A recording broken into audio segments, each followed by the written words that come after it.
वो आई, बोली बहन एक काम करो, हमें है पैसे की जरूरत तुम्हें है, काहे की पुत्र की जरूरत, हमारा जो छठवा होने वाला है तुम ले लेना, और तुम्हारे पति देवता जो पंडित जी हैं वो तो है सीधे साधे, बोलो राधे राधे, उनको दे देना। अब तो भैया पंडित जी ऐसे ही बताया, बोले आपने। तो धुंधली देवी बोली इस फल का क्या करें जो दिया है हमें? बोले एक काम करो, इस फल को जाके खिला दो गाय को।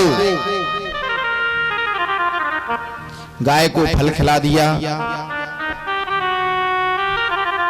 फल जैसे ही गाय को खिलाया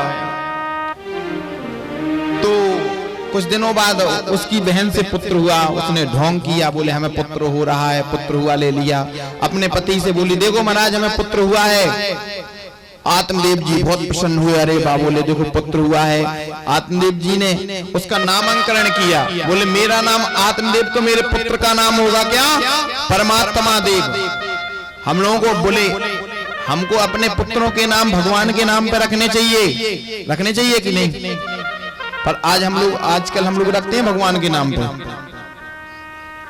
किसके नाम पे रखते हैं? ज्यादातर की ऐसा नाम रखेंगे जो कि जिसका कोई सार ही ना हो। जैसे कई लोग नाम का बहुत असर होता है जीवन में। नाम की एक कथा भी आती, नाम महिमा की आगे। एक लड़का था, उसका नाम था सनी। तो उसके काम भी सनी जैसे थे। इसलिए जीवन में हमें अपने पुत्रों के नाम, हमें अपनी संतानों के नाम बहुत सुंदर नाम रखना चाहिए।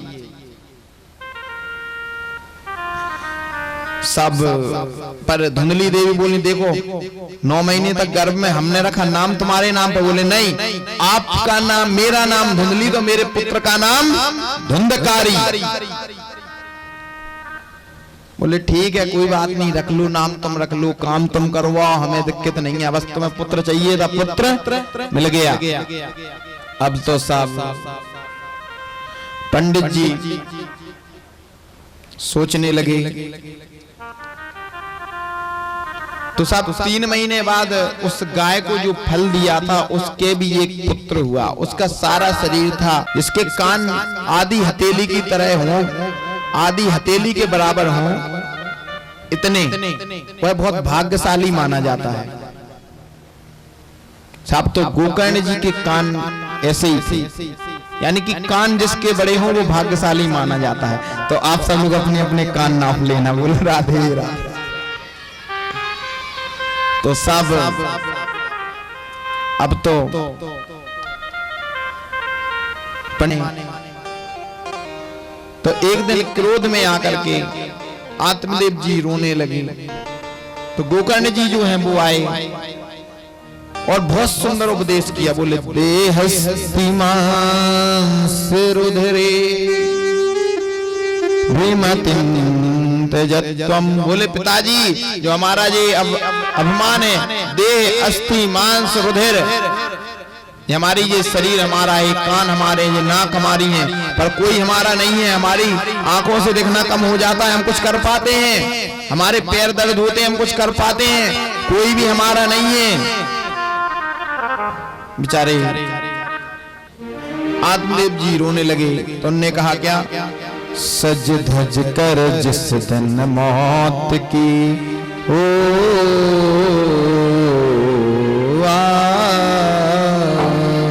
सज धज कर जिस दिन मौत की सहजादी आएगी, सहजादी आएगी, ना सोना का मेरा चांदी आएगी, ना सोना का मेरा सोना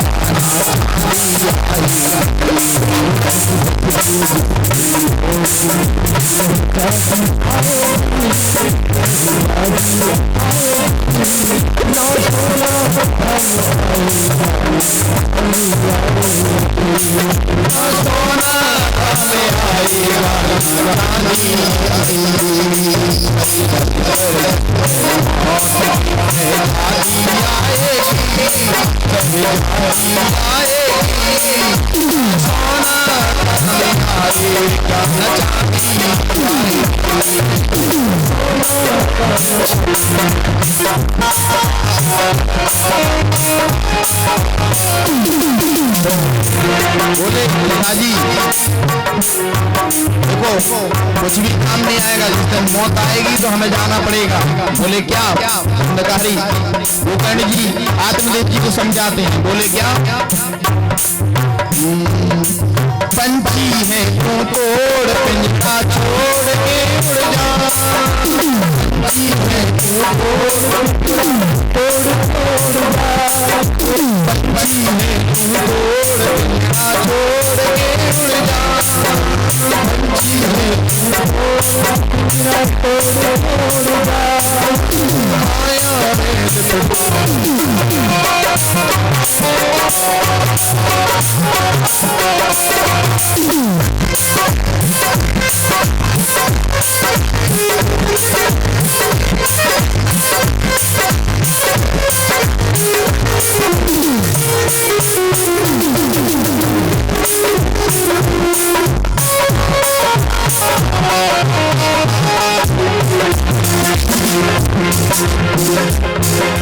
पापों में तू आहे मूर्ख देख रे रावण, पापों में तू आहे मूर्ख देख रे रावण, मूर्तियों में तू आहे मूर्ख देख रे रावण, मूर्तियों में तू आहे मूर्ख देख रे रावण। छोटा सा तू कितने बड़े अरमान है तेरे, छोटा सा तू कितने बड़े अरमान है तेरे। देखिए हमारी जिंदगी रहती है वो 4 दिन की है, हमारी जिंदगी वैसे 7 दिन की है। बताइए हमारे 7 से 8वां दिन होता है क्या? होता है 8वां दिन है? अच्छा हमारे लोग कितने हैं? 7 लोग हैं। हमारे फेरे कितने विवाह में लगते हैं? 7। हमारा जीवन कितने दिन का है? 7 दिन का।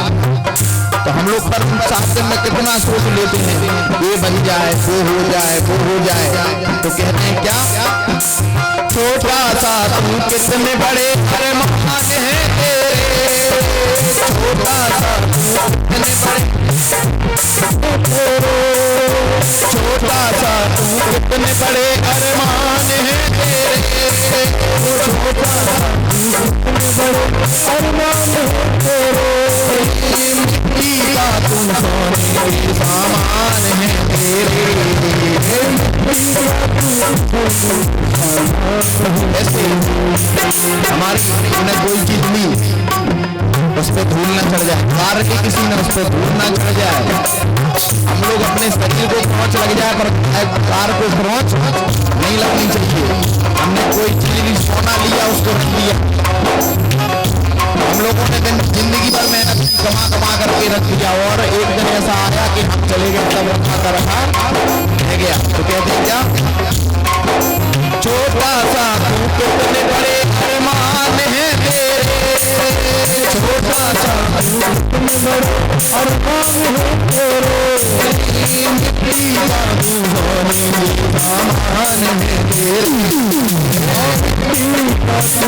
तू सामान है तेरे, मिट्टी का तू सोने के सामान है तेरे, मिट्टी का तू सामान है तेरे। आप की याद की